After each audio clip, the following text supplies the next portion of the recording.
Тэгэхээр юуны өмнө өнөөдрийн энэхүү дугаарыг бэлтгэж хүргэж байгаадаа бол би маш их баяртай байна. За манай сувгийг бас анхнаас нь үзэж байсан хүмүүсийн хувьд бол сайн мэдэх бах. За манай сувгийн нэр бол анх түүх цэгээмэн гэдэг нэртэй байсан. За тухайн үед бас манай сувгийн лого буюу энэ нүүр зураг маань Никола Теслагийн зурагтай байдаг байсныг бол зарим хүмүүс нь маш сайн санаж байгаа баха. За мөн энэ сувагт хамгийн анх байгуулагдсны дараа анхны 7 бичилгээн нэг нь бол бас Никола Теслагийн талаар бол нэг 20 минутын урттай бичлэгийг бол тухайн үедээ оруулж байсан. Тэгэхээр энэ Никола Тесла гэдэг хүн бол одоо миний хувьд ердийн нэг тийм түүхэн автартан бол огтосоо биш. Харин Тесла гэдэг хүн бол хүн төрөлхтний түүхэнд бол маш тод уул мөрөө үлдээсэн хүн төрөлхтний түүхийн нэгэн гоц үзэгдэл байсан гэж бол би бол хувьдаа боддог. За энэ хүн бол одоо дэлхийд дахныг гэрэл гэгээгээрээ гэрэлтүүлчгээд за өөрөө харин түнэр харанхууд ганцаардал дунд амьдралынхын эцсийг ингэж үдэж нас барсан ийм л тавилантай хүн байсан. За Никола Тесла бол одоо зүгээр нэг ердийн зохион бүтээгч бол байгаагүй. Тесла бол одоо цаг хугацааны ангалаар ирээдүрөө нэвт харж чаддаг. За цахилгааны бурхан мэт. За арай хэтрүүлж хэлэх юм бол цаг үеэсээ хитрхи давсан сэтгэлгээтэй бараг л нөгөө харь гаригийн технологиг эзэмшсэн харийн зочин гийчин гэмээр одоо ийм л сэтгхүүтэй хүн байсан. Гэхдээ маш их харамсалтай хувь тавилангаас энэ хүн бол туулсан. За тухайлбал Никола Тесла бол энэ зэрлэг капитализмын ертөнцид хүнээс илүү мөнгийг дээгүүрт тавьдаг тэр харгас бизнесмэнүүдийн дэргэд бол Тесла дэндүү гинэн цайлхан итгэмтгий магадгүй тийм хитрхи цэвэр ариунхан ийм хүн байж ирсэн бол Теслагийн цорын ганц амьдралынхан том алдаа болсон гэж бол харагддаг. Томас Эдисон тэргүүтээ одоо хэнийг хэрхэн ашиглаж хүнээр яаж мөнгө хийхээ маш сайн мэддэг ийм хүмүүс бол Теслагийн тархийг нэвт шувт сорж за нефтүүдийг нь хулгайлж патентууд дээр нь сууж эзэн болж маш их мөнгнүүдийг бол олж байсан түүнийг амьд багтана. За гэтэл Тесла гэдэг хүнд яг үнэндээ бол яг хувь хүнийх нь хувьд бол мөнгө гэдэг зүйл бол огтосоо чухал бол байгаагүй. За тэр мөнгөний талаар бол одоо огтхонч бодлохгүйгээр хүн төрөлхтнийг хөгжлийн дараагийн шатанд гаргах хүсэлтэй ингэж бүрэн хөтлөгдсөн ийм л хүн байсан. Тесла дэлхийд даяар цахилгаан эрчим хүчийг ямар ч утасгүйгээр за бүр хүн бүхэнд үнгүй түгээх тэр арга замыг бол өөрийнх нь цаг үедээ хэдийнэ олоод нээчихсэн байсан гэдэг. Тэрээр дэлхийн соронзон орныг ашиглаж агаар мандлаар дамжуулан эрчим хүчийг хаанч байсан хиндэж гэсэн тэгж үнгүй хүргэж чадах тэр технологиг нээсэн. Гэхдээ бизнесмэнүүдийн нүдээр харах юм бол энэ бол маш буруу шийдвэр, маш ашиггүй шийдвэр болж хувирах байсан. Теслагийн одоо энэхүү нефтийг сонсоод Америк нэгдсэн улсын хамгийн алдартай тэрбумтнуудын нэг за Америкийг бүтээсэн эрхмүүдийн нэг гэж тооцогддог JP Morgan гэдэг хүн нэгэнтээ за хэрвээ хүн бүр агаараас эрчим хүчийг үнгүй авчих юм бол бид нэр хаана нь тоолуур зоож бидэнд хэн мөнгө төлөх юм бэ гэж одоо уурлаад Теслагийн энэ төслийг бол одоо бүх хөрөнгийн зарцаагаад Тесла гудамжинд хаяж байсан ийм тохиолдол хүртэл гарсан байдаг. Ингээд эрх мэдтнүүд болон хөрөнгөтнүүд нэгдэн нийдж байгаад за түүнийг бол ингээ галзуу солиотой эрдэмтэн гэх мэтээр нийгэмд харагдуулах сөрөг PR-ын ажлуудыг хийж Теслагийн бүхий л санхүүжилтийг нь одоо тасалдуулж за мөрөөдлийн самхыг нь хүртэл эцэст нь тэр бомбнууд бол нурааснаар дэлхийн хөгжлийг тэдгээр бизнесийн одоо зэрлэг капитализмаар амьсгалж ирсэн тэр бомбнууд бүтэн 100 жилээр хойш ухраасан гэж өнөөдрийн олон түүхчид бол үздэг. За ингээд өөрт буй бүхнээ бусдад булаалгасан Тесла эцэст нь хүн төрлөختөнд гомдож бүр мөсөн нүүр буруулсан. Тэр хүмүүсийг эцэст нь бол хайрлахаа болж өөрийн дотор оршиж байсан бүхий л хайр инэрлээ гагцгүй тэр өөрийнх нь Нью-Йорк хотод хижээж байсан нэгэн цагаан тагтаандаа бол ингэж зориулах болж за улмаар тэр тагтаа нас барах буюу одоо үгснийхэн дараагаар тэрээр нэгэнтээ миний амьдралын утга учир ингээд дууслаа хэмээн одоо маш гонигтайгаар хүртэл хэлж байсан удаатай. За улмаар 1943 оны өвөл Тесла Нью-Йоркер зочид буудлын 3327 дугаар тоот өрөөнд за туйлын ядуу зүдүү хүн бүхэнд мартагдсан байдалтайгаар бас ойр ганцаараа амьсгал хурааснаар энэ агуу хүний амьдрал бол төгссөн. За мөн түүнийг одоо амьсгал хураасан даруйд хамгийн сонирхолтой нь Америк нэгдсэн улсын холбооны мөрдөх товчооныхон хамгийн түрүүнд бол өрөөнд нь нэвтрэн орж ирээд Теслагийн бүтээсэн тэр үхлийн туяа, газар хөдлөлт үүсгэгч, төхөөрөмж, цаг агаарыг удирдах одоо зэвсэг зэрэг одоо зэвсэг байж болцсошгүй түүний бүх нууц тэмдэглэл мэдээллүүдийг бол одоо хайрцаглан аваад одоо төрийн нууцад бол оруулаад хүмүүсээс нуугаад патентын бол хулгайлцсан гэдэг ийм яриа хүртэл байдаг. Яг энэ талаар бол яг баримт бол байхгүй л дээ. Тэгэхдээ угаасаа иймэрхүү зүйл бол баримт бүрдэх бас ямарч боломж байхгүй гэдгийг бид нэр бол одоо эвлэрэх хэрэгтэй. Тэгэхээр өнөөдрийн дугаараар бол одоо өнөөгийн орчин цагийн ертөнцийг бүтээгч хамгийн гол хүмүүн болох Никола Тесла гэдэг энэ гайхалтай хүний гэрэлт одоо болон одоо тэр сүудэрт амьдралын талаар хэрхэн энэ харгас ертөнцид тэр гинэн бөгөөд гэгээлэг хүн чанар муутай хүмүүсийн золиос болж зовж шанаж амьдрсан талаар гэх мэтэр ер нь Теслагийн талаарх бүх зүйлийг өнөөдрийн дугаартаа багтааж ярих болно. За ингээд гол сэдвүүтээ орцгоё. Гэхдээ гол сэдвүүтээ орохоос өмнө та бүхэндээ одоо энэ 1924 онд Adolf Hitler шоронд хоригдож байхдаа өөрөө бичсэн энэ Миний тэмцэл гэдэг номыг бол одоо дахин танилцуулмаар байна. За энэ номыг одоо би яг өөрөө орчуулсан хүний хувьд энэ нөгөө нэг орос хэлнээс орчуулсан хувь биш шүү. 1944 онд Америкийн нэгдсэн улсын зах зээл дээр бестселлер болж ирсэн англи хэл дээр хамгийн сайн хуваалцнууд орчуулсан.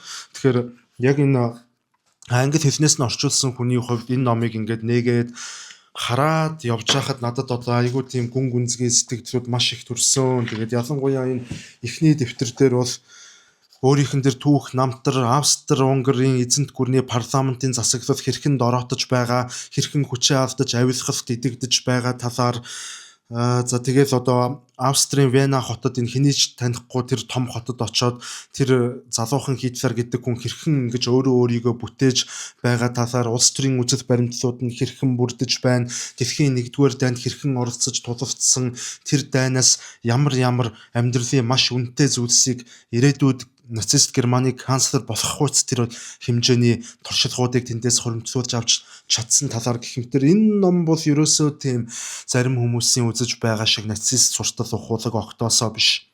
Энэ ном бол ерөөсөө тэр одоо түүхийн, философийн, улс төрийн маш нарийн ойлголтуудыг маш энгийнээр ингэж тайлбарласан авах юм маш ихтэй, хаях юм бол бас байгаа л та. Одоо арьс өнгөний үзэл, язгуурлан гадуурхал гэх мэтэр өнөөгийн 21-р зуунд бол ингэж одоо эвлэрэх боломжгүй иймэрхүү зүйлс бол энэ номонд бол байгаа. Гэхдээ тэрнийхэн хажуугаар авах зүйлс бол маш их байгаа. Тэгээд энэ Хитлер гэдэг хүнийг бас нөгөө нацист дарангуулагч гэдэг өнцгөөс нь бид нэр хардаг байснаас шиг хувь хүн талаас нь энэ хүний үзэл бодол, итгэл үнэмшил, ертөнцийг харах үнцэг гэдэг талаас нь бол бид нэр төдийлөн сайн мэддэггүй. Тиймээс одоо энэ номн дээр бол маш тийм хэрэгтэй мэдээллүүд бол байгаа шүү. Ер нь бол энэ номыг нэгдүгээрт одоо авсандаа бол харамсахгүй гэдгийг бол хэлмээр байна. Хоёрдугаарт энэ ном бол яг үнэндээ түүх сонирхдог, за олон улсын геополитик, дэлхийн улс төрийг ч юм уу иймэрхүү зүйлийг сонирхдог хүмүүсийн одоо заавал унших ёстой, номын сангийн цуглуулганд нь байх ёстой ийм үнэтэй одоо ном юм шүү гэдгийг бол та бүхэндээ хэлмээр байна. За энэ ном маань ингээд гадуур худалдаалагдахгүй байгаа 60 мянган төгрөгөөр бол зарагдж байгаа. Хүргэлт нь үнэгүй. Хэрвээ та захиалахыг хүсвэл 99 24 70 42 гэдэг дугаараар бол захиалан хүргэлтээр авах боломжтой. За ингээд гол сэдвтээ орцгоё. That government of the people, by the people, for the people.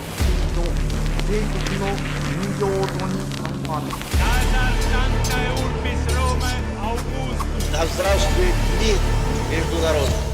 Урд минь Монголын уудам хад, хойно минь Монголын хүчрхэг их мордчлог бай.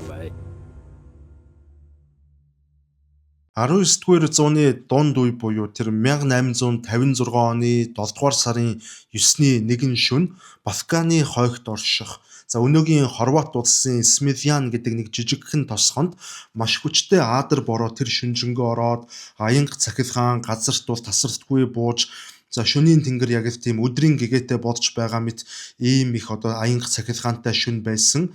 За тэр яг шүн бол одоо ирээдүйн тэр цахилгааны бурхан гэдэг тэр хочийг авсан Никола Тесла маань бол Хорват мэндэлсэн байгаа.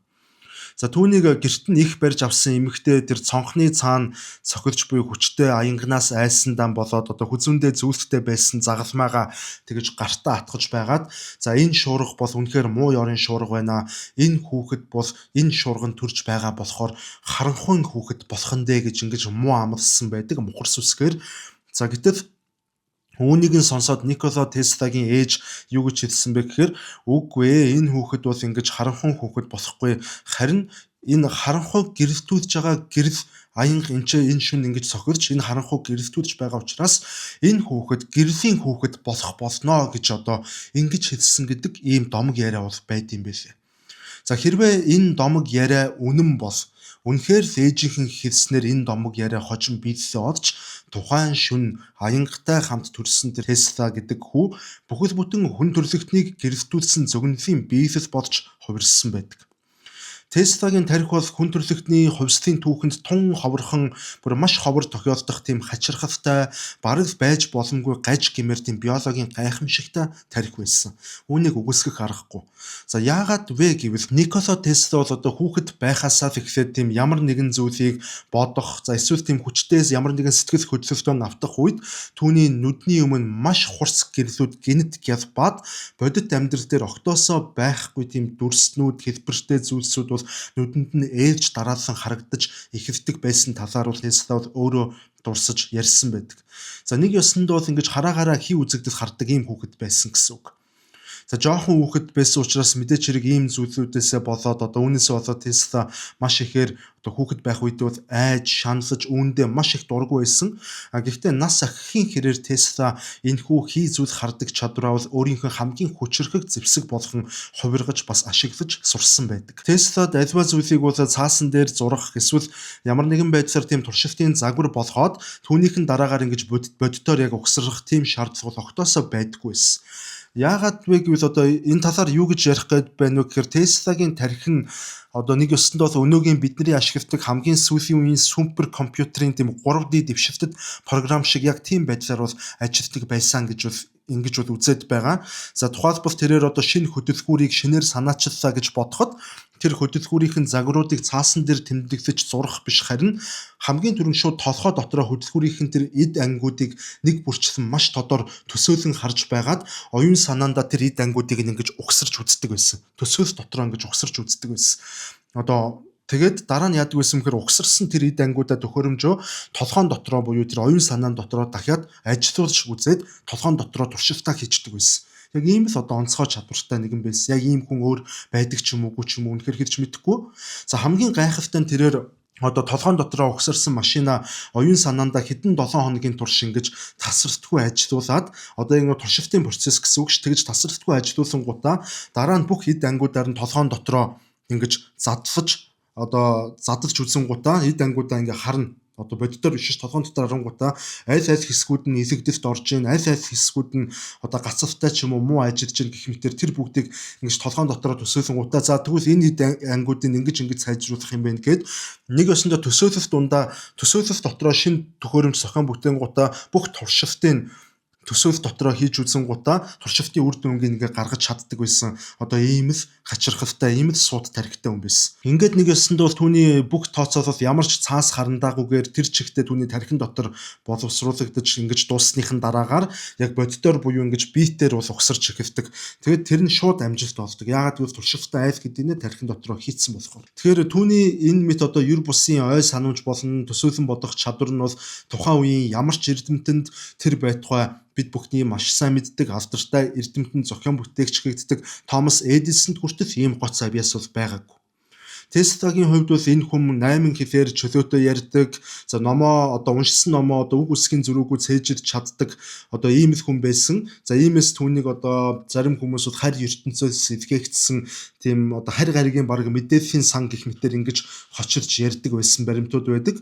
За энэхүү аянга цахилгааны чанга дуутай хамт хорвоод мэндэлсэн Тесла гэдэг хүүгийн оюун ухаанд хүн төрлөختнийг дараагийн 90-100-д одоо хүргэх үйс бүхэл бүтэн шинжлэх ухааны тэр хувьсгал бол багтаж байсан байгаа. Тэр жижигхэн толгой дотор. Гэхдээ Теслагийн тарихны хөгжил нь бол дэндүү өндөр байсан учраас одоо энэ бүхэн бол Теслаг бусдаас яалтчгүй өөр болгож за насан туршдаа тэрээр оюун санааны хувьд бол одоо үр дүнд нь энгийн хүмүүсээс зайгаа барьж тэр эцэс төгсгөлгүй мэт тэр их ганцаардал дунд сэтгэлийн шаналлаар дүүрэн ийм амьдралаар л амьдэрсэн ийм л нэгэн л тээ. хэдийгээр суутан ч гэсэн дэндүү ганцаардсан гэсэн үг. За ингээд Tesla бол одоо нас бид хүрснийхэн дараагаар Францын нийслэл Парис хотод байрладаг Thomas Edison-ы Европ дахь салбар компанид бол инженерээр ажиллаж эхэлсэн. За улмаар тэрээр ажиллаа маш сайн хийж, маш онцгой чадвартай гэдгээ Парис дахь салбарыханд батад чадсан учраас за түүний одоо тухайн үеийн тэр Европын салбарыг хариуцаж байсан тэр захирал Чарльз Батчелор гэдэг хүн бол Теслаг Америкийн нэгдсэн улс руу явуулаад Томас Эдисон гэдэг энэ агуу зохион бүтээгч хүнтэй бол биечлэн уулзаж за Америк дахь төв компанид нь ингэж ажиллах ийм саналыг бол тавьсан байгаа. За Tesla ч гэсэн түүний саналыг бол боломж гэж хараад дуртай наргагүй зөвшөөрсөн. Гэтэл нэг харамсалтай зүйл болсон нь Tesla Америк руу явах усан онгоцонд суухын яг өмнөхөн галт тэрэгний бууд дээр одоо хамаг мөнгө ачаа тийш за тэр байтугай бүр хөлөг онгоцныхын тасалбарыг хүртэл ингэж хулгайд автсан юм харамсалтай үйл явдал болсон. За хэдийгээр тэрээр одоо бүх зүйлээ ингэж хулгайд автсан боловч угаасаа ой санамж сайтай тийм хүн байсан учраас өөрийнх нь тасалбарын дугаарыг хөлөг онгоцны тасалбар шалгагчдад бол яг одоо санаж байгаагаараа яг бүтнээр нь зөв хэлээд тэгээ онгоцны багийнханд одоо өөрт юу тохиолдсон талаараа ингэж учирлаж тайлбарласны эцэст арай гэж тэр хөлөг онгоцсондоо суугаад Америкийн нэгдсэн улсыг зорж чадсан байдаг. За мөн энэ одоо аюулын үеэр бол хөлөг онгоцсон дотор зорчигчдын дунд бол бас нэг тийм хэрүүл зодон болоод тэр зодоонд нь Tesla самсаргүй өртөж за нэг одоо согтуу хүн Теслатай муудалцсанаасаа болоод түүнийг бүр задгаа далаа руу ингэж шидэнгээ автсан гэдэг иймэрхүү баримт хүртэл сонирхолтой байд юм байлаа. За ингээд онгоц явсаар 1884 онд бол Tesla ямар ч хэлсэн тэр Америк мөрөөдлийн өдгийн нутаг гэгддэг Америкийн нэгдсэн улсад бол хөлт тавьсан. Гэхдээ тэрээр Америкт хөлт тавихтаа халаасандаа дөнгөж 4 центтэй за мөн одоо нөгөө халаасандаа бол одоо орчин үеийн бид бүхний мэддэг өнөөгийн тэр ашиглаад байгаа нисдэг тэрэг гэдэг тэр нисдэг тэрэгний анхны бүдүүгч одоо зургийг бол боловсруулад нэг халаасандаа хийчихсэн. За мөн одоо ганц ширхэг өөрийнх нь тийм танилцуулах захидал бүхий цаастайгаар яг иймэрхүү чармаа нүцгэн маягтайгаар Америкийн нэгдсэн улсад ирсэн байгаа. Одоо түрүү хэлсэн нөгөө хулгайд бүх юм алдсан болохоор одоо өөр зүйл бол байгаагүй. За харин одоо саяны тэр захидал гэдэг байгаа тэр захидалт нь ямар учиртай зүйл байсан бэ гэхээр тэр захидалыг бол нөгөө Томас Эдисоны Европ дахь салбарын захирал түнш одоо Чарльз Батчелор гэдэг одоо хүний бичсэн захидал байсан. За энэ захидлын гол санаа нь бол ерөнхийдөө ямар байсан бэ гэхээр за би бол энэ дэлхий дээр хоёрхан суут хүнийг бол мэднэ. Нэг нь одоо Томас Эдисон та байна. Нөгөөх нь энэ захидлыг авч яваа залуу юм шүү гэж одоо ингэж Никола Теслаг бол Томас Эдисонтэй баг харьцуулсан ийм одоо маш өндөрөөр үнэлсэн захидал байсан. За энэхүү одоо хүн төрөлхтний түүхэнд хамгийн суут эрдэмтдийн нэг суут зохион бүтээгчдийн нэг Tesla маань 19-р зууны хамгийн завтай капиталист бизнесмэнүүдийн нэг болох Томас Эдисонтэй ингэж хувь тавилангаар нүур тулгарч байгаа. Тэдний энэ уулзалт бол ердийн нэгэн ажилд орох бол ярилцлага бол огтосоо байгаагүй. Харин дэлхийн эрчим хүчний ирээдүйг шийдэх хамгийн харгас дайн буюу хүн төрөлхтний түүхэнд гүйдлийн дайн гэж эхэлсэн тэр дайны эхлэл байсан. За Эдисоныг ер нь сүүлийн үед түүхчид юу гэж үзэх болсон бэ гэхээр одоо энэ Эдисон гэдэг хүн чинь бол яг ч тийм зохион бүтээгч хүн биш юм байна. Зохион бүтээгч гэхээс илүүтэйгээр бусдын санаа, бусдын патентуудыг худалдаж аваад тэргээр нь бол мөнгө хийж чаддаг тийм гайхалтай овчин сэтгэлгээтэй бизнесмен хүн байсан гэж дүгнэх нь зөв юм байна гэж ингэж үздэг болоод байгаа. За харин Tesla-гийн хувьд бол тэрээр бүх тооцооллуудаа эсэргээрээ толгоон дотроо хийдэг. За цэвэр шинжлэх ухааны үзэлтэй хүн төрөлхтний хөгжил дэвшлийг бол туйлын ихээр мөрөөддөг. Одоо ийм нэг гинэн цайлхан сэтгэлтэй тийм судлаач хүн байсан. За Эдисон тухайн үед бол дэлхийд дахнаа тогтмол гүйдлийг бол дэлгэрүүлээд амжилттай байсан ч гэсэн тогтмол гүйдэл гэдэг бол одоо маш болих систем байсан. За тогтмол гүйдэлт нь бол одоо хол зайн дэрчим хүч дамжуулж чаддаггүй байсан учраас хотын 1 км тутамд бол одоо утаа байгсан тийм цахилгаан станцуудыг зайлшгүй байрлуулах шаардлагатай. Тэгээ утаснууд нь хүртэл тэр тогийг дамжуулдаг утаснууд нь хүртэл тийм хүний бугуй шиг маш бүдүүн бөгөөд маш аюултай ийм утаснуудтай. Ер нь бол одоо маш тийм болих системс байсан л та. Эдисоны энэхүү одоо тогтмол гүйдэл ямар болох байгааг бол тухайн үед манай Tesla маань ингээ анзаараад илүү хол зайд дамжуулах боломжтой. За мөн илүү одоо эрчим хүчийг илүү бага зардлаар бол дамжуулах боломжтой. Мөн одоо тэр болих бүдүүн бугуй шиг утас биш харин нарийнхан утасаар ингэж бас дамжуулах чадвартай тэр хувьсах гүйдлийн талаарх анхны санаагаа ингэж Томас Эдисонтэй уулзаад түүнд танилцуулсан байдаг. За гэтэл Томас Эдисон тухайн үедээ бол өөрийнх нь бүх хөрөнгө оруулагчдын мөнгө болон өөрийнх нь бүх мөнгүүдийг бол нэгэнтээ тэр одоо тогтмол гүйдэл рүү оруулчихсан байсан учраас Tesla-гийн хувьсах гүйдлийн санааг бол тэр дороо эсэргүүцэж хизээж биелэшгүй дэмий мөрөөдөл байна гэх мэтэр санааг нь бол хойш нь тавьж доромжилсан байдаг. Гэхдээ хүн төрөлхтний түүхэнд нэг алдартай том лувир яг энэ цаг үед болсон байдаг. За тэр нь ямар лувир вэ гэвэл Томас Эдисон бол эхний ээлжинд Никола Теслад нэгэн чухал ажил даалгасан байгаа. За ямар чухал ажил байсан бэ гэвэл тэрээр Теслад хандаж өөрийнх нь тэр одоо эвдрээд илэгдчихсэн байгаа тогтмол гүйдлийн генераторуудыг бол засаж илүү сайжруулах ийм ажлыг бол даалгасан. За хэрвээ энэ ажлыг хийж чадвал тухайн үедээ $50,000 шагналыг бол Теслад өгч за Тесла өөрийнх нь бүтээлийг санхүүжүүлэх нэм бэлэн мөнгөтэй болох боломжтой болсон байгаа. За ингээд ерөнхийдөө урам зориг орсон Тесла олон сарын турш өдөр шөнөгүй энэ Тесла гэдэг хүн чинь одоо өдөрт ерөнхийдөө 18 цагийн турш тасралтгүй ажилладаг. За нэг 2-3 цагт унтдаг одоо ийм л одоо сонин одоо арай өөр хүн байсан. За энэ ч утгаараа тэрээр маш сайн зогсоо зайгүй ажилласаар байгаад Томас Эдисоны тэр бүх хуучирсан, илэгдэж муудсан генераторуудыг бүгдийг нь амжилттайгаар сольж шинжиж чадсан байдаг. За улмаар Tesla түүнээс энэ амлсан мөнгөө нэхэх үед Томас Эдисон түүн рүү маш ячтойгоор харснаа, маш чангаар хөхөрж инээснэ ингэж хэлсэн байна.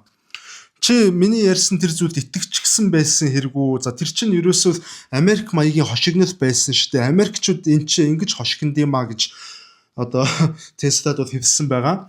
За ингээд тэрээр бол түүнд $50,000 шагнал өгөхийн оронд 7 хоногийн цалингийг нь $10 нэмэх ийм санал тавьсан байдаг.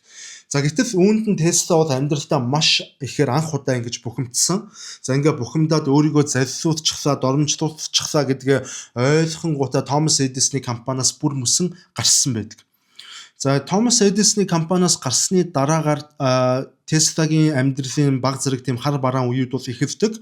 За дэлхийг гэрэлтүүлж чадхуйц хэмжээний тэр агуу сууд толгойтой эрдэмтэн маань ажилгүй орлогогүй болсноор Нью-Йорк хотын гудамжинд бол өдрийн $200 цалинтайгаар шуудуу ухах ажил болон газар шорооны ажлуудыг бол байнга хийж тогтмол одоо мөнгөний гачигдалд амьдарч ходоод нь байнгын өлсгөлөнд одоо ийм л байдалтай бол нэг хэсэг болсон. Гэхдээ нэг үг байдаг штэ. Авт шаварт унсан ч гялбаага автдаггүй гэж үг байдаг.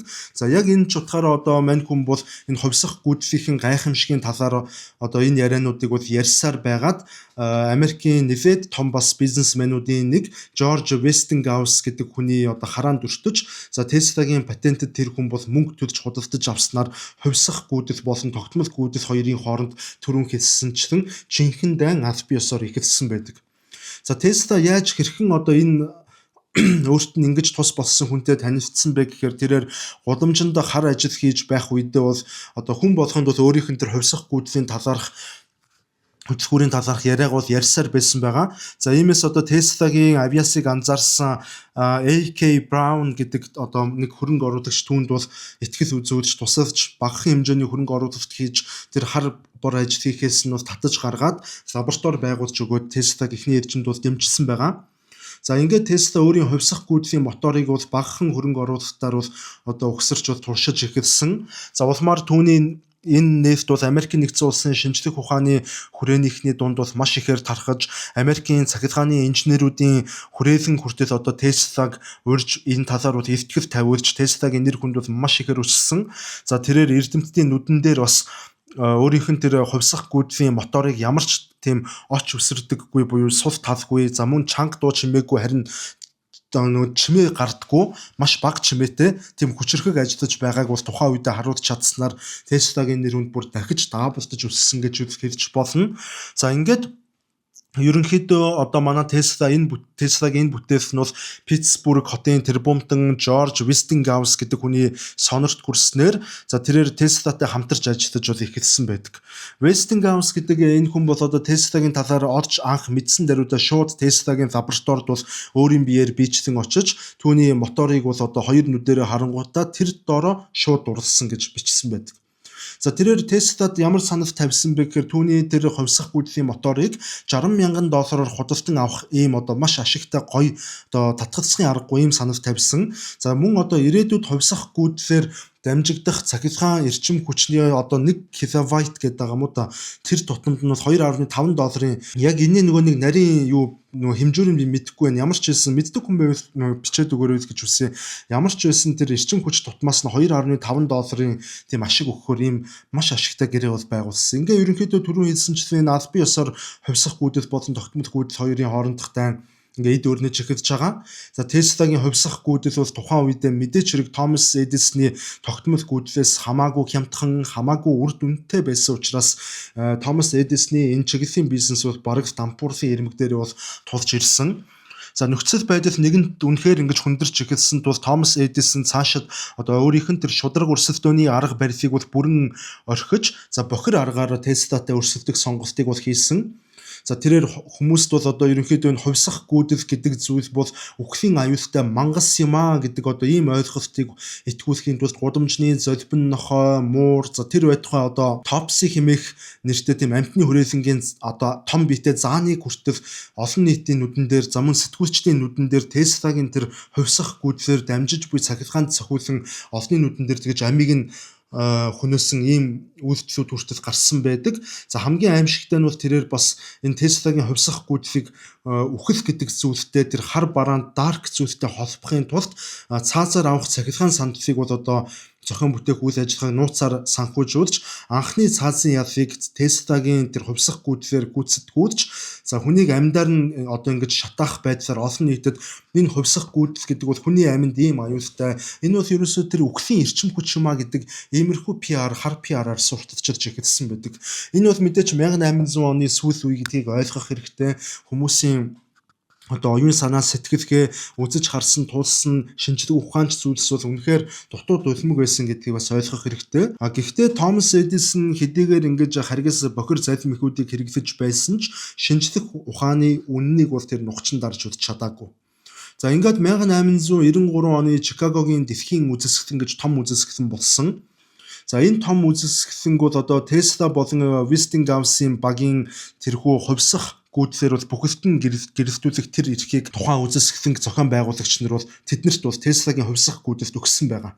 Ингээд тухайн үзэсгэлэнгийн үеэр Tesla-гийн багийнхан бол нийтдээ 100,000 гаруй улаастик чийдэнг одоо нэгэн зэрэг одоо нэг кноп дараад товчлуур дараад нэгэн зэрэг 100,000 гэрлийн лампыг бол асааж чадсанаар энэ Tesla-гийн хувьсах гүйдэл дэлхийдийг бол алмааруулж, за энэ одоо шинжлэх ухааны цусд тэмцэлт Никола Tesla-гийн туйлын ялалтаар бол төгссөн гэж бол бид нэр хэлж болно. Энэ үе чинь бол хүн төрөлхтөн цахилгаантай дөнгөж танилцаад явж исэн дэлхийн нийтээрээ яг хувьсах гүйдлийг хэрэглэх үү, тогтмол гүйдлийг хэрэглэх үү гэдэг ийм л одоо өрсөлдөөн, ийм л одоо үр ашигын төлөөх тэмцэл явж исэн гэсэн үг.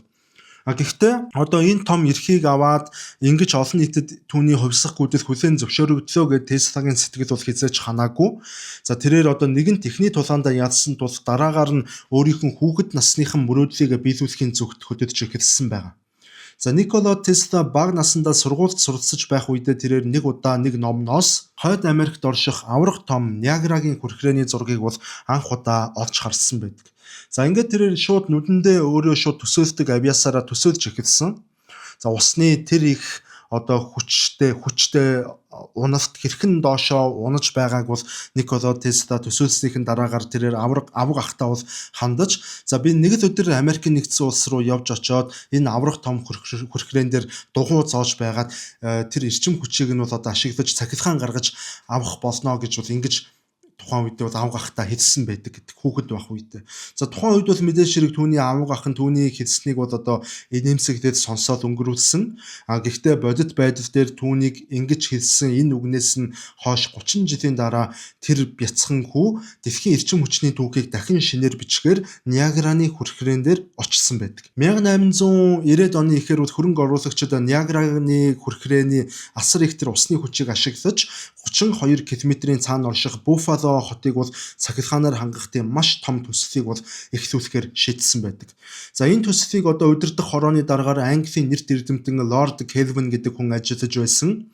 За эхэндээ энэ төсөлд бол хүн бүр бол Томас Эдисоны тогтмол гүйцэтгэхийг сонгох нь зүйтэй гэдэгт бол итгэж байсан. За гэтэл одоо 1893 оны Чикагогийн тэр дэлхийн үзэсгэлэн дээр Тесла болон Вестингаусын багийнхан хувьсах гүйцэтгэхийг одоо төгс амжилттай гүйцэтгэж давуу талаа хөдөлсөшгүй баримтаар ингэж дэлхийн нийтэд харуулсны дараагаар Лорд Кельвиний бодол бол огцом өөрчлөгдсөн байгаа. За үнэхээр ч тухайн үед тогтмол гүйцэл буюу тэр Томас Эдисоны тэр зохион бүтээсэн тогтмол гүйцэлээр 32 км-ийн цаана цахилгаан дамжуулах ямар ч боломж байгаагүй үнэн. За иймээс одоо төслийн комисс ерөнхийдөө Теслагийн хувьсах гүйцэлийг аль бие ёсоор сонгоод за Жорж Вестингаусын компанид энэхүү ажлын одоо энэ чинь маш том төсөл тендер байгаа. Энэ маш том төслийн ажлыг бол даалгасан байгаа. За ингээд Ниагараны хүрхрээн дээр барих тэр Адамсын цахилгаан станцын төсөл нь бол тухайн цаг үедээ хүн төрөлхтний урд өмнө хизээч барьж босгож байгаагүй тийм том хэмжээний хамгийн том амбицлог цахилгаан станцын төсөл байсан.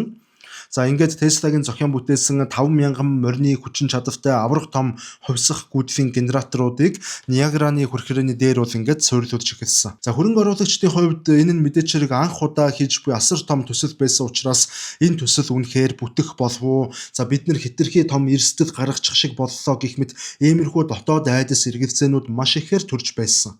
За гэтэл Тесла юу гэж бодож байсан бэ гэхээр манай Тесла өнөөх өөрийнх нь нөгөө толгой дотор зурагладаг чадвараараа тэр Ниагарагийн хүрхрээг бол хүрхрээний цахилгаан станцыг айл хэдийнэ зураглаж дуусаад бүр толгой дотроо одоо ингээд тэр хүрхрээг ажиллаж байгааг нь туршаад үзчихсэн байгаа. За иймээс Тесла энэ төсөл энэ усан цахилгаан станц амжилттай болно гэдэгт 100% итгэлтэйгээ сайн мэдчихсэн. За ингээд төсөл ямар ч хэлсэн дуусваа. За 1896 оны 11-р сарын 16-ны шөнө дунд Ниагарагийн хүрхрээн дээр одоо цахилгаан станцын тэр анхны туршилтыг эхлүүлэхээр яг тэр нэг анхны тэр асаах товчийг дарахаар төслийн багийнхан бол бүгдээрээ ёслол төгөлдөр цуглараад байсан. За ингээд усан цахилгаан станцыг асаах товчлуур дарснаас хэдхэн секундын дараагаар тэр цахилгаан станцаас 32 км-ийн алсад оршиж байсан өнөөх Буффало гэдэг хот тэр чигтээ тодор гэрэлтэж байгаа нь шууд харагдсан. За ингээд энэ үйл явдал бол дэлхийд даяар бол шуугиан тарьж олон улсын хэвлэлүүд Никола Теслаг бол байгалийн хүчийг эзэмшсэн шидтэн гэж ингэж өргөмжилж соллож эхэлсэн байдаг. За тун удалгүй энэ Ниагарагийн хүрхрээний станц Нью-Йорк хотыг ч гэсэн бүхэлдэн цахилгаанаар хангаж эхэлсэн. За үүний дараагаар юу болсон бэ гэхээр нэгэнт Нью-Йорк хот ингэж хувьсах гүйдлээр энэ цахилгаан станцын ачаар тэр чигтээ гэрэлтэй бодож байгаа юм чинь тухайн цаг үеэс эхлээд бол одоо дэлхийн нийт даяараа бол Теслагийн хувьсах гүйдлийг одоо хуулбарлаж Парист ч байна уу, Берлинд ч байна уу, Лондонд байна уу тэр чигээрээ хувьсах гүйдэл ашиглаж эхэлсэн байдаг. За ийхүү одоо энэ хувьсах гүйдэл гэдэг энэ Теслагийн гүйдэл бол одоо үнэмшгүй ялалт байгуулснаар Томас Эдисоны эсрэг хийж байсан тэр гүйдлийн дайн бол Теслагийн ялалтаар бол өндөрдсөн. За ингэж тэр Алс холын хорвоотын жижигхэн тосгонд аянганы дуутай зэрэгцэн төрсэн тэр хүүхэд өөрийн хүүхэд насны гинэн мөрөөдлөө биелүүлээд зогсохгүйгээр хүн төрөлхтнийг харанхуй үеэс нь бас бүр мөсөн салгаж орчин үеийн гэрэлт ертөнцид хүн төрөлхтнийг хөтлөн оруулсан нэгэн болж түүхэнд үлдсэн байдаг. За үүний дараа Тесла өөр нэгэн бас нэг шинэ нээлт хийсэн нь радио байсан. Гэхдээ аль бие ёсоор одоо юу гэж үздэг вэ гэхээр түүхийн ном болон зохиол сурах бичгүүдэд бол радиог зохион бүтээсэн хүн бол Италийн нэр дэрдэмтэн Гульелмо Маркони гэж бол одоо ингэж бичээж тэр байтугай одоо 1909 онд түүнийг радиог зохион бүтээсэн гэдгээр Нобелийн шагнал хүртэл энэ хүнд олгож байсан. Гэвч түүхийн үнэн гэвэл Маркони радиог зохион бүтээгээгүй. Харин Никола Теслагийн патентуудыг хуулбарлаж түүгээрээ амжилттай маркетинг хийж чадсан ийм бизнесмен хүн байсан. За Тесла өөрийн тэр утасгүй харилцаа холбооны суурь болсон Tesla Coil гэх нээлтийг бол айл 1891 онд хэдийнэ бүтээчихсэн. За улмаар 1893 онд утасгүйгээр мэдээлэл дамжуулах боломжтойг бол олон нийтийн өмнө бол аль бие ёсоор бүр туршилт хийгээд батлаад харуулчихсан ийм л байдалтай байсан. Өмнө нь зохиочихсан байсан гэсэн үг. За улмаар Тесла радиогийн үндсэн патентуудаа 1897 онд ингээ аль бие ёсоор Америк нэгдсэн улсын оюуны өмчийн газарт бол бүртгүүлсэн байдаг. За гэтэл үүнээс хэдхэн жилийн дараа Маркони гэх залуу гэнэт гарч ирээд Англиас радио шууд дамжуулалт хийж дэлхийд даяар бол шууд алдаршиж эхэлсэн. За яг үүндээ Маркони тэрхүү төхөөрөмжийг бол бүтээхдээ Tesla-гийн нийтдээ 17 ширхэг өөр патентыг зөвшөөрөлгүйгээр одоо ашигласан болох нь бас тухайн үедээ бас илчлэгдсэн байдаг. Америк нэгдсэн улсын патентын товчоо буюу тэр оюуны өмчийн газар гэх юм уу одооныхоор тэр газар бол Tesla-гийн талд бол эхэндээ бат зогсож за Марконигийн хүсэлтүүдэд за энэ бол одоо Tesla-гийн айл эрт зохион бүтээгээд нээжгсэн зүйл шүү дээ гэдэг шалтгаанаар удаа дараа ингэж патент бүртгэхээс татгалзсан хариу үйлдэл өгсөн байдаг. За гэвч 1904 онд бол одоо маш хачирхалтай үйл явдал болж патентын товчоо бол генетикийн шийдвэрээ 180 хэм бол огцсон өөрчлөлтүүд радиогийн зохион бүтээгчин эрхийг бол Марконид генет шилжүүлсэн.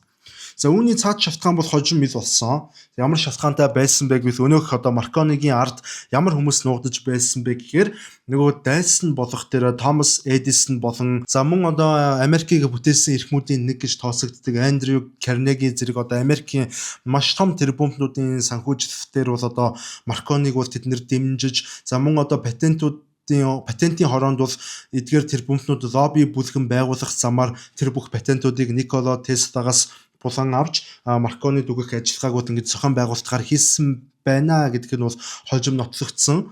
За энэхүү Маркони одоо ингээд оюуны өмчин нэгэн түн дээр шилжсэн учраас дэлхийд даяар алдаршиж за бусдын патентаар ингэж хөрөнгөчж байх үед Tesla эхэндээ бол энэ бүхнийг нэг их тоогоогүй. Тэрээр туслахтай хандаж энэ талаар юу гэж хэлж байсан бэ гэхээр Маркони бол сайн залуу би түүнийг мэднэ.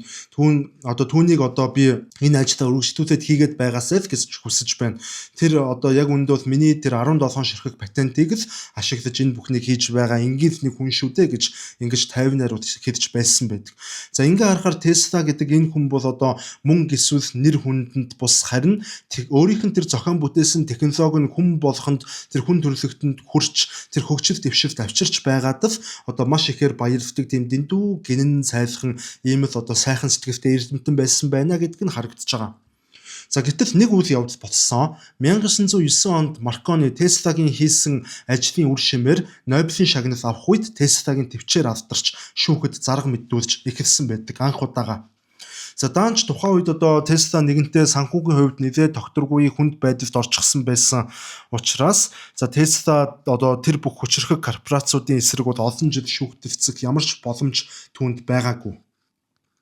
За бүр сүүлд буюу 1943 оны 100 буюу тэр Tesla-г нас барснаас ердөө хэдхэн сарын дараа бол Америк нэгдсэн улсын дээд шүүхээс одоо маш том түүхэн шийдвэр гаргаж за дээд шүүх Марконигийн тэр радиогийн патентыг бол аль биесээр хүчингүй болгож радиог хамгийн анх зохион бүтээсэн хүн бол Никола Tesla мөн болохыг аль биесээр ингэж хуулийн дагуу баталгаажуулж за Никола Tesla бол энэ радиогийн зохион бүтээгч гэдгийг 1943 онд хүлээн зөвшөөрсөн гэсэн үг. За хэдийгээр энэхүү шударга ёс эзний амьд байх үед нь бол хурж ирээгүй ч за өнөөдөр бид бүхэн машинда одоо радио сонсох гар утсаараа одоо утасгүй интернет буюу Wi-Fi ашиглаж интернетэд орох хиймэл дагуулаас мэдээлэл хүлээж авах бүртээ энэ бүхнийг анх сэдэж энэ бүхний боломжийг анх олгож хүн төрөлхтөнд бэлгэлсэн одоо нэгэн буюу тэр утасгүй ертөнцийн жинхэнэ эцэг бол Никола Тесла гэдэг хүн байсан гэдгийг одоо бид нар хувьдаа санаж явах одоо хэрэгтэй юм шиг санагдаж байна. Тэгэхээр энэ одоо утасгүй ертөнцийн жинхэнэ эцэг гэж би сая хэллээ. Ер нь бол энэ Никола Тесла гэдэг хүн энэ утасгүй ертөнцийг бүтээхийн төлөө бас хэрхэн хөдөлмөрлөж тэмцсэн талаар одоо үргэлжлүүлээд ярив. За тэрээр бол одоо дэлхийн өнцөг болон бүрт буй хүмүүс бие биетэйгээ хормын дотор холбогддог одоо дуу хоолой болон зураг мэдээллийг агаараар дамжуулж хүлээж авч болно гэдгийг бол айл 1900-аад оны ихэнх үед бол яг зөгнөж хараад бол хэлчихсэн. За түүнийгээ хэрэгжүүлэхээр бүр одоогоос 126 жилийн өмнө ажиллаж эхэлсэн байдаг. Гэхдээ түүний энэ мөрөөдлөөс зөвхөн одоо утасгүйгээр бас алсын занд мэдээлэлд дамжуулах энэ үйл явдлаар бол хязгаарлагдаагүй. Тэрээр бас хамгийн сонирхолтой нь зөвхөн алсын утасгүйгээр мэдээлэл дамжуулахаас гадна сахилгаан эрчим хүчийг ч гэсэн одоо утасгүйгээр дэлхийн хаандч хинтж байсан хамгийн гол нь үнэгүй түгээх аргыг одоо өөрийгөө би нээж чадсан гэдэгтээ бол бүрэн итгэлтэйгээр ингэж зарлаж байсан. Түүнийгээ туршиж үзэхийн төлөө тэмүүлсэн байдаг. Одоо хүн болгон үнэгүй эрчим хүч ашиглана гэсэн үг шүү дээ. Одоо би энэ өөрийнх нь гар утсыг ямар ч сахилгаанд залахгүйгээр шууд ингээл агаараас ингээд цэнэглэн гэсэн үг. Одоо ийм л зүйл. Одоо энэ дээр асж байгаа гэрлийн ламп ч одоо ингээд дотор нь нөгөө таалсны дээгүүр нөгөө цахилгааны утаснууд ингэж явж холбогдоод гэрлийн товчролтой холбогдсоо тийм зүйл бол байх шаардлагагүй, ямар ч тийм утасны хэрэгцээ шаардлага байхгүй гэсэн үг. Ийм зүйл яриад байгаа. За энэ агуу санаагаа хэрэгжүүлэхийн тулд Никола Тесла бол 1901 онд бол одоо Нью-Йоркийн Long Island арал дээр Warden Cliff-ийн цамхаг гэдэг нэртэй 57 м өндөртэй аврах том мөөгөн хэлбэртэй цамхагыг байгуулж эхэлсэн.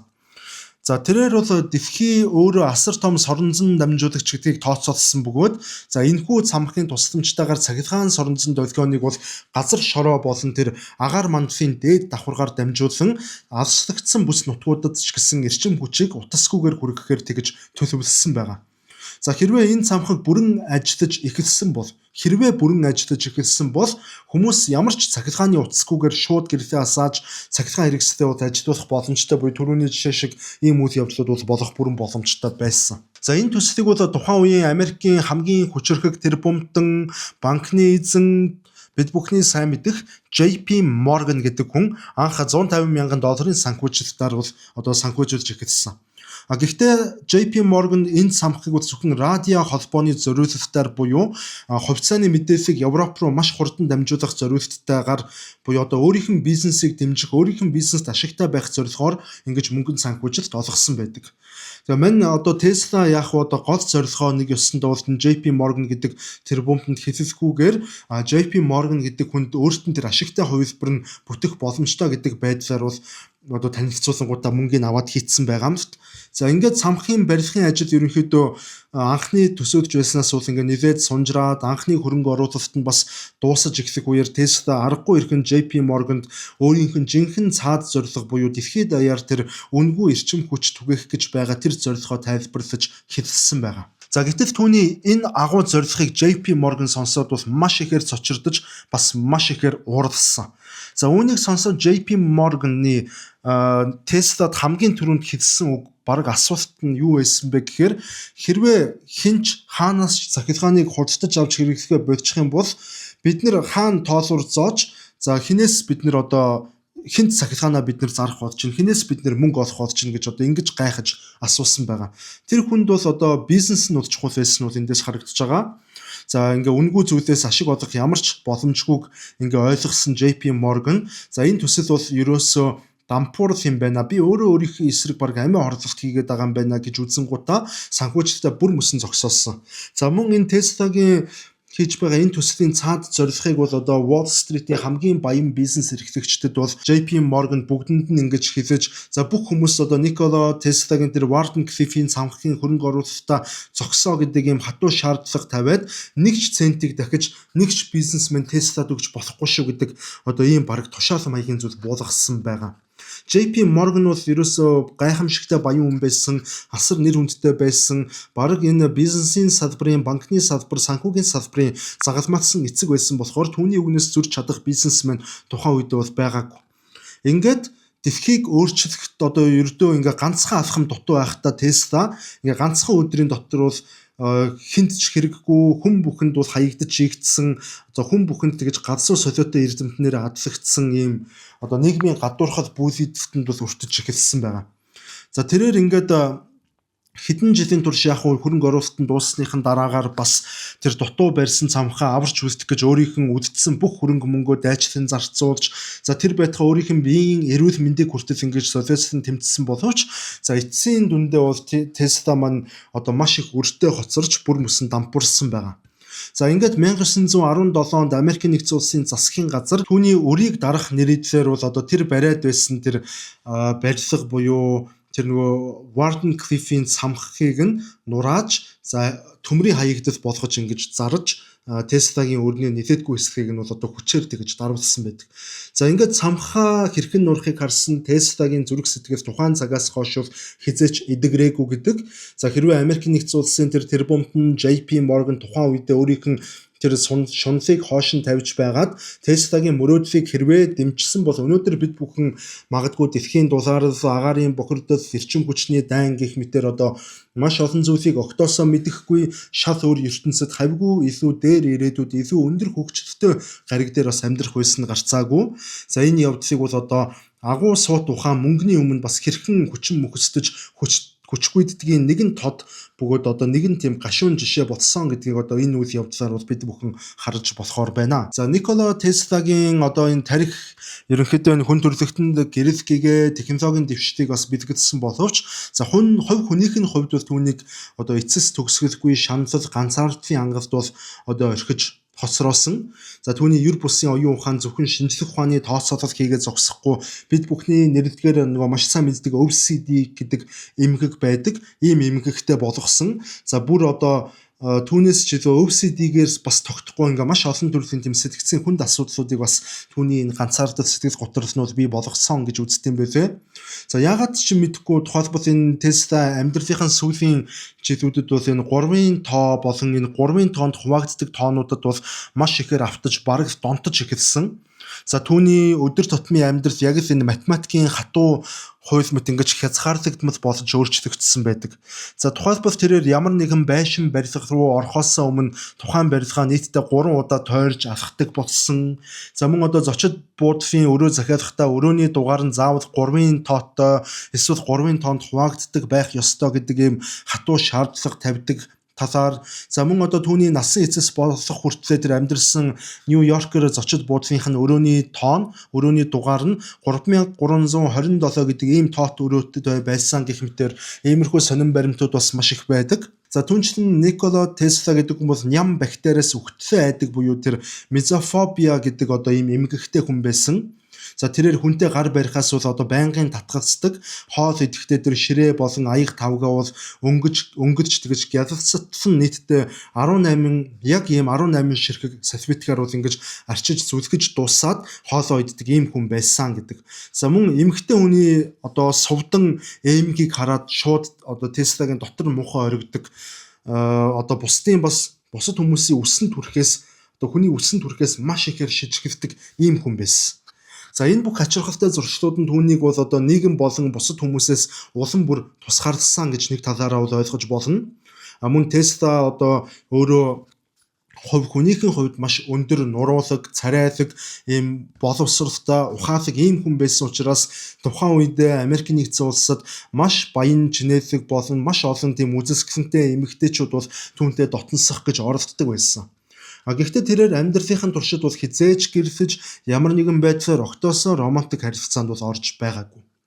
Тэрээр гэрлэлт болон энэ бэлгийн харилцаа гэдэг бол одоо түүний тархины энергийг нэгж сорж за шинжлэх ухааны ажилд нь саад болно гэдэгт бол баталгаатай итгэдэг байсан учраас за насан туршдаа ингэж гой нэрийн амьдралаар амьдрах ийм шийдвэрийг бол гаргасан.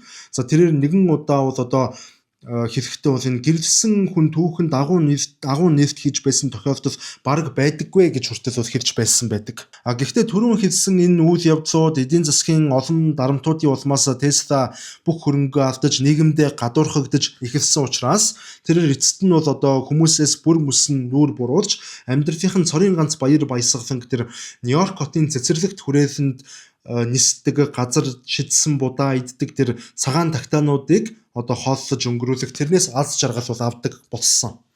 За мөн Tesla одоо өвдсөн ч юм уу далавч нь хугарсан тийм тагтаануудыг бол зочид буудлынхаа өрөөнд дотор авчирч өөрөө бас эмчилдэг байсан. За ялангуяа Tesla яг нэг цагаан тагтааг бол одоо бусад бүх тагтаануудаасаа бүр тэр байтугай бусад бүх хүмүүсээс илүү одоо яг л хайртай эхнэрээ маш гүнзгий хайрлаж байгаа мэт одоо тийм хайраар хайрлаж байсан гэдэг ийм баримт байдаг. За энэ талаар хожим түүний ил болсон тэмдэглэлийн дэвтэр дээрээс унших юм бол эрэгтэй хүн эмэгтэй хүнийг яаж хайрладаг бэлээ би яг тэр тагтааг бол тэр л хайраар хайрлсан. Тэр тагтаач бас надад тэр хэмжээний хайртай байсан. Тэр тагтаа миний амьдралд байсан цагт миний амьдрал утга учиртай байсан юм а гэж ингэж бичсэн байдаг.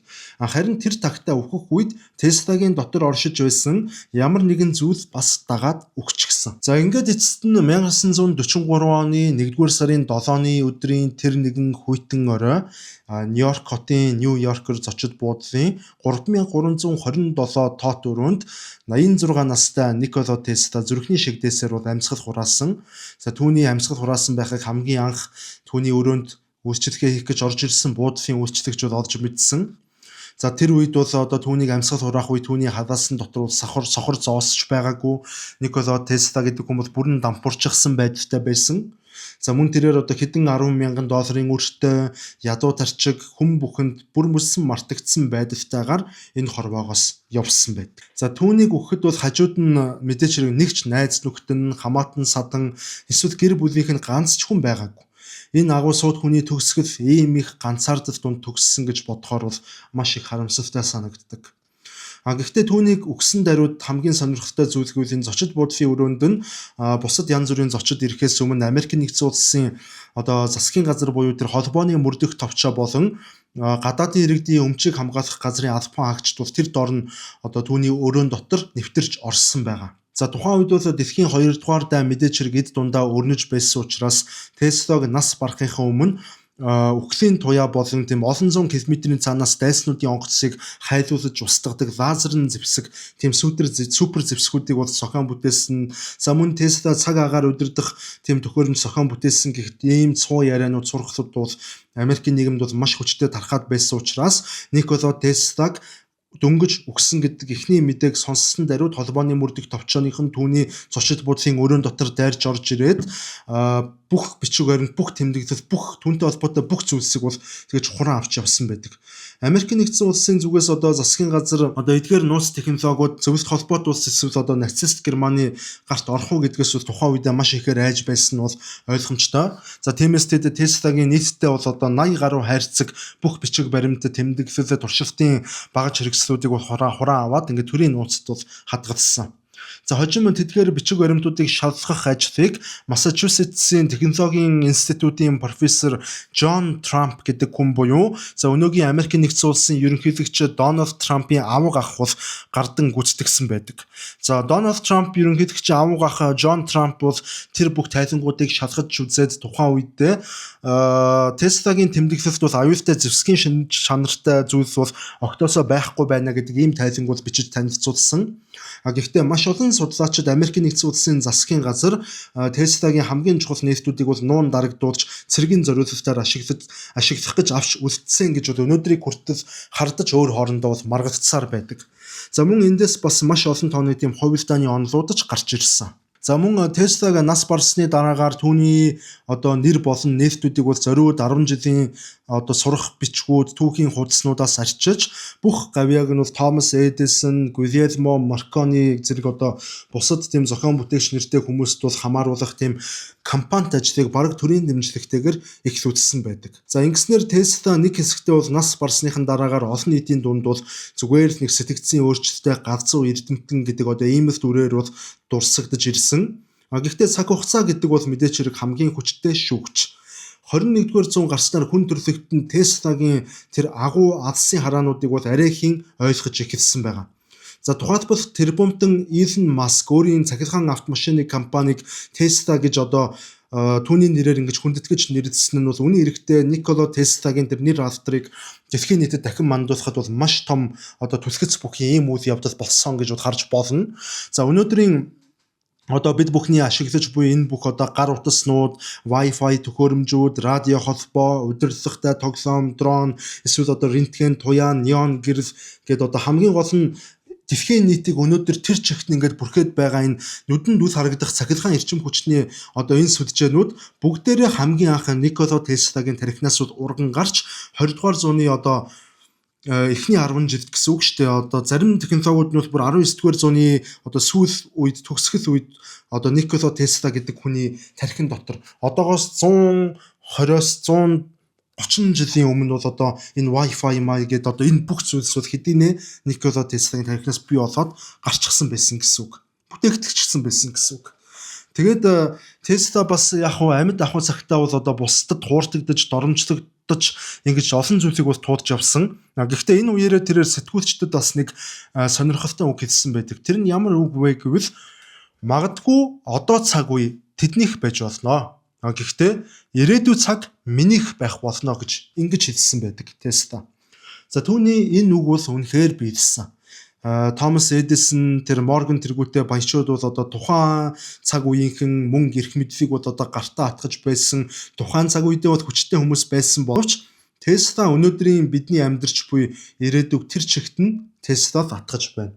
Tesla-гийн зохион бүтээсэн төхөөрөмжүүд өнөөдрийн дэлхийн ертөнцийн хамгийн гол одоо хөдөлгүүр нь болчихсон ингээд явж байна. За Tesla гэдэг хүн бол ингээд хизээч мөнгөнд захирагдаагүй цэвэр тийм өөрийнх нь ариун мөрөөдөл, хүний тархины тэр хязгааргүй боломж, бас орчин үеийг одоо ертөнцийг бүтээгч тэр агуу сэтгэлтэн ийм дүр төрхтэйгээр л өнөөдрийн энэ 21-р зууны хүн төрлөختөн бид бүхэнд бол одоо ингэж ойлгогдож, ингэж л мөнхөрж үлдсэн байна. Хэдийгээр тухайн үедээ нэр хүндээ алдаж 20-р зуунд одоо хамгийн солиотойгоор дуудуулж байсан боловч 21-р зууны хүн төрлөختөн бид нэр энэ хүнийг бол одоо ингээ ойлгохдаг болж байна гэдэг байгаа. За ингээд Никола Теслагийн одоо дугаар маань энэ хүн өнөөдрийн дугаар маань өндөрлөж байна. Яг энэ хүний талаар хэрвээ ярих юм бол маш их зүйлс бас байгаа л да. Энэ үнэтэй холбоотой сонирхолтой зохион бүтээлүүдийн талаар, сонирхолтой туршилтуудын талаар Никола Тесла гэдэг хүнтэй холбоотой зарим батлагдаагүй бүр хувилдааны онолуудтай холбоотой сэдвэр хүртэл ярьж болно.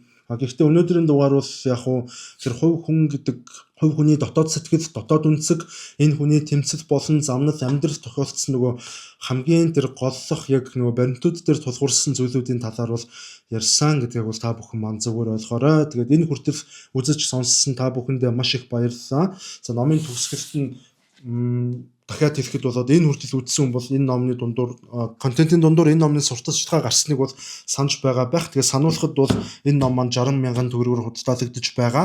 Та 99 24 70 42 гэдэг дугаараар бол захиалан хүргүүлэн авах боломжтой юм шүү. За дараагийн дугаараар дахин уулзтлаа түр баяртай.